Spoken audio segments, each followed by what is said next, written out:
আয়াত ৬০ লিল্লাযীনা লা ইউমিনুনা বিল আখিরাতি মাসালুস সাউই ওয়ালিল্লাহিল মাসালুল আ'লা ওয়া হুয়াল আজিজুল হাকীম।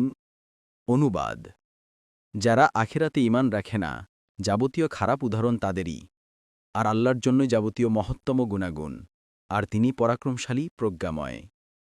তাফসীর ১ নং পুণ্যটের বিবরণ। এই আয়াত থেকে প্রমাণিত হয় যে আল্লাহর যাবতীয় নাম ও গুণই সুন্দর ও মহত্তম। তার জন্য কোনো প্রকার খারাপ নাম ও গুণ সাব্যস্ত করা জায়েজ নেই। তবে এতে অবশ্যই ঈমান রাখতে হবে যে কোরআন ও সুন্নায় আল্লাহর জন্য যে সমস্ত নাম ও গুণাগুণ সাব্যস্ত করা হয়েছে তা অবশ্যই স্বীকৃতি দিতে হবে এবং তার প্রতিটিই সুন্দর। দেখুন উসাইমিন আল কাওয়াইদুল মুসলাহ। ২ নং পুণ্যটের বিবরণ।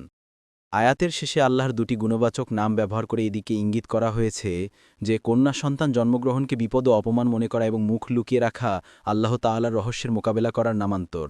কেননা নর ও নারীর সৃষ্টি আল্লাহর একটি সাক্ষাৎ প্রজ্ঞাপূর্ণ বিধি। তিনি এমন প্রবল পরাক্রমশালী যে তাকে কেউ পরাজিত করতে পারে না।